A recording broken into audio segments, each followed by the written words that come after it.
안녕하세요. 법무법인청 곽준호 변호사입니다.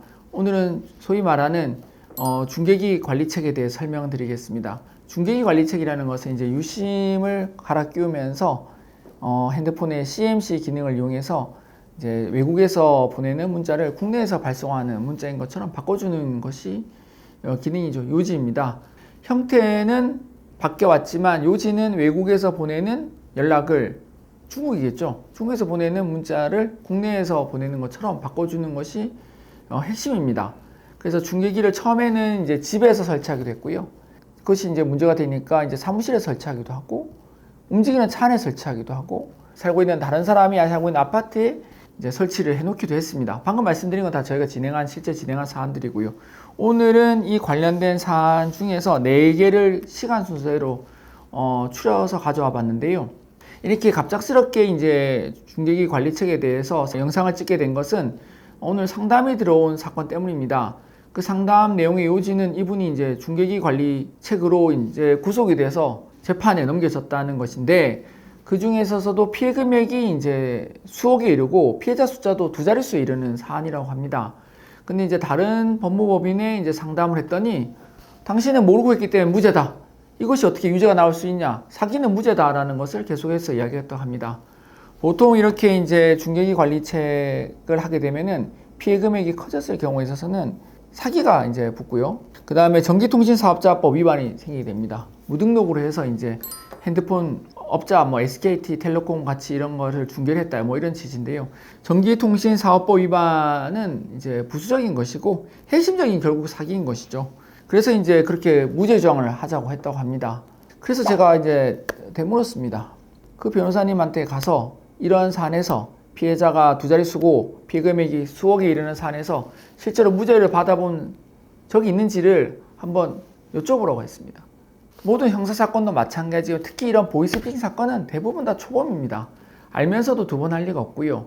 무엇보다도 형사사건에 있어서는 내가 몰랐다는 이유만으로 무죄가 나오는 것이 아니라 제3자가 봤을 때도 저 사람은 정말 몰랐겠거니 몰랐다. 이 부분이 인정이 돼야 되는 것입니다. 그러다 보니 주관적으로 내가 몰랐다는 부분은 기본인 것이고, 제3자가 봤을 때도 모르기 위해서는 이제 범행과 관련된 피해자의 숫자, 그리고 범행의 기간, 그리고 피해 금액 등등이 종합적으로 판단이 되는 것입니다.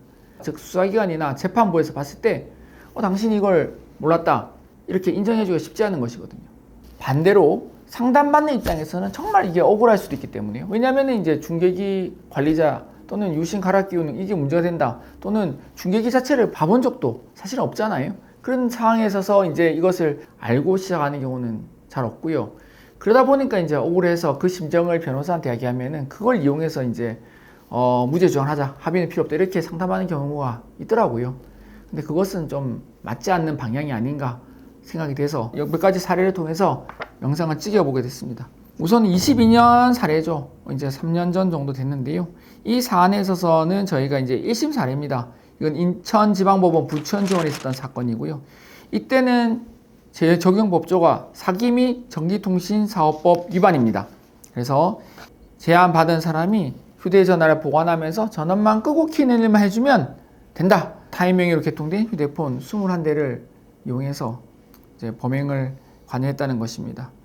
그 다음에 이제 사기죄에 대한 피해 금액이 이 사안은 9천만 원이 조금 넘는 사안이었고요. 피해자들은 이제 3명으로 나와 있었습니다. 결과적으로 아까 집행유예를 받았다고 말씀드렸잖아요. 그래서 이제 이분도 처음에는 본인이 이제 범행에 대해서 납득하기 어려워했습니다. 하지만 저희가 이제 설득을 해서 이 사안의 무죄를 주장을 하게 되면 재판부에서 집행유예를 받을 수 없다는 점을 잘 설명을 드렸고, 피해자들하고 저희가 다 합의를 했고요. 그것이 양형에 그대로 반영이 되어 있는데요. 좋은 결과를 받은 이유는 저희가 이제 이분이 처음부터 알고 한 것은 아니라는 것을 이제 설명을 했거든요. 그래서 피고인이 처음부터 확정적 범위에 따라 전화금융사기에 가담한 것은 아닌 점, 이 부분이 그대로 설치가 되어 있습니다.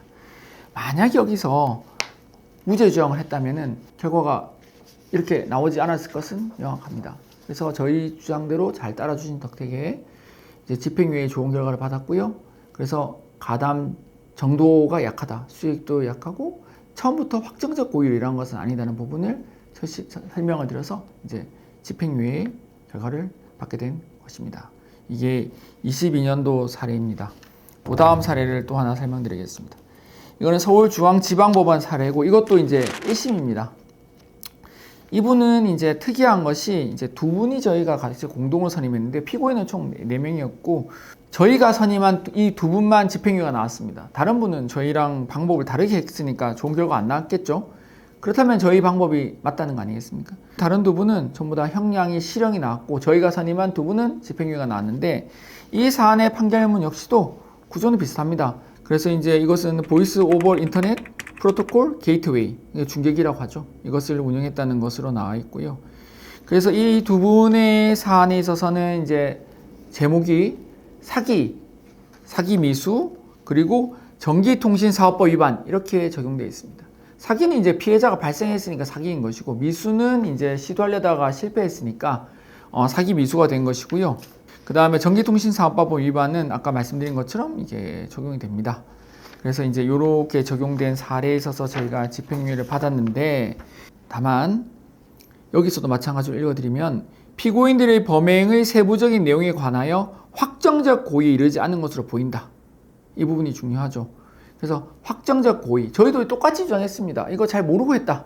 알 수가 없었다. 이거 어떻게 처음 보는 사람이 이걸 알았겠느냐 이걸 말씀드렸고요.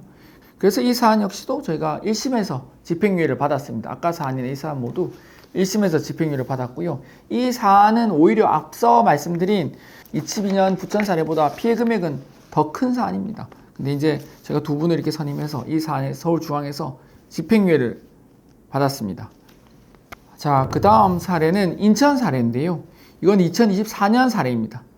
2024년 사례고 이 사안은 안타깝지만 실형이 선고된 사안입니다. 1심에서 4년의 실형이 선고되었었는데요. 저희가 이제 이것을 감형을 받아들여서 3년 6개월의 감형을 이루어드린 사안입니다. 자, 피해자 규모가 많이 큽니다. 이 사안은 피해자가 이제 129명이고요. 피해 금액도 15억이 넘는 사안입니다. 다소 많이 큰 사안이죠. 그래서 이제 금액이 이렇게 크다 보면 결국 합의를 할 수 있는 것이 한정적이고 그러다 보면은 집행유예까지는 상당히 좀 힘이 붙이게 됩니다. 이 사안을 집행유예가 안 나왔음에도 굳이 설명드리는 이유는 일부 또 변호사님들 중에서는 피해 금액이 크다. 이거 피해 금액이 큰데 이거 합의를 해서 의미가 있냐? 그냥 무죄 주장하자. 대신에 내가 열심히 싸워줄 테니까 나 수익료를 많이 달라. 이렇게 주장하는 경우들이 있더라고요. 본인이 이러한 사안에 있어서 과감하게 무죄 주장을 하고 피해 합의를 하지 말자고 하기 위해서는 사례 정도는 있어야 한다고 생각을 합니다. 그래서 이 사안에 있어서 피해자 129명, 피해 금액 15억짜리 사안에 있어서 이제 무죄를 받아본 경험이 없다면은 안정적인 방향, 실제로 성공한 방향을 권유드리는 게 맞지 않을까요? 그래서 저희는 이 사안에 있어서 이제 인정하고 반성하는 모습을 항소심에 보여드렸고요. 그래서 이 합의를 할 수 있는 최대한을 했습니다. 누구든 보이스피싱 사건에 있어서는 최상의 총책이라 하더라도 이 범죄 피해 금액을 전부 다 본인이 수취한 것은 아니거든요. 쉽게 말해서 혼자 먹는 것이 아니라는 거죠. 그러다 보면 피해 금액 대비로 전체를 또는 일부를 합의하는 것이 그것도 상당히 좀 빠듯한 경우들이 많이 있습니다. 그게 현실이거든요. 그렇기 때문에 합의에 있어서는 항상 현실성과 효율성을 고려할 수밖에 없는 것입니다. 한 명이라도 더 많이 합의를 하고 그것을 통해서 감형을 이끌어내는 것이 이러한 사안에서는 필요한 것입니다. 그렇다고 해서 저희가 무죄를 안 받아들이느냐? 그건 아니거든요. 저희는 정확하게 무죄를 받을 수 있는 사안에 있어서는 무죄를 주장하자고 정확하게 권유를 드립니다. 근데 이제 그런 식에서 잘못된 방향으로 하게 되면은 재판부에서 반성하지 않는다고 해가지고 소위 말하는 괘씸죄를 받게 되는 것입니다. 24년으로 이제 해가 바뀌었죠.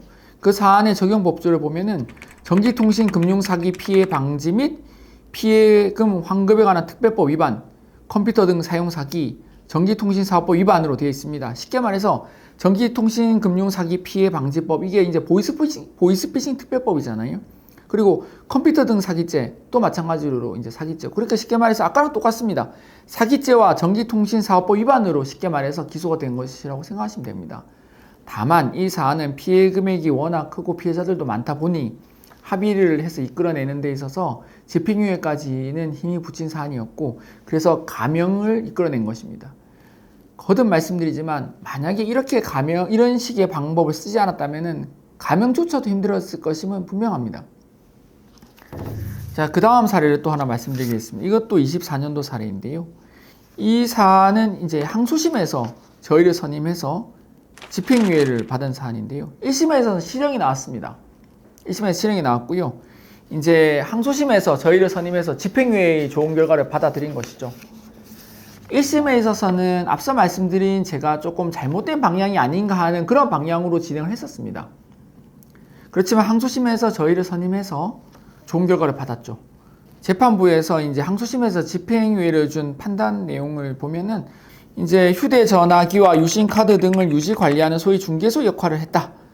그래서 뭐 이제 보이스피싱 사항에 이제 자신이 행동이 중요한 역할을 하는 고리가 되었다는 것을 알지 않았냐는 부분을 쓰면서 이제 질타를 하고 있습니다. 당연히 마땅히 받아야 되는 그러한 질타고요. 이제 다만 이제 저희가 이제 항소심에서 전략을 이제 바꿔서 재판부한테 설명드린 것은 피고인이 잘못을 인정하고 반성한다는 모습을 보여드렸습니다. 피고인이 깊이 반성하고 있고 잘못을 뉘우치고 있다는 것이 양형인 기준에 그대로 설치가 되어 있습니다. 그 다음에 피해자와 합의를 했다는 점 등이 나와 있고요. 이 사안은 아쉽지만 전부 합의를 하지도 못하였습니다. 피해자들도 좀 있는 사안이었고요. 하지만 재판부에서 감사하게도 피고인의 반성하는 모습, 1심에 있어서 2심에서의 태도 변화를 보고 감형을 넘어선 집행유예까지의 결과를 선고해 주신 것입니다. 정말 감사한 일이죠.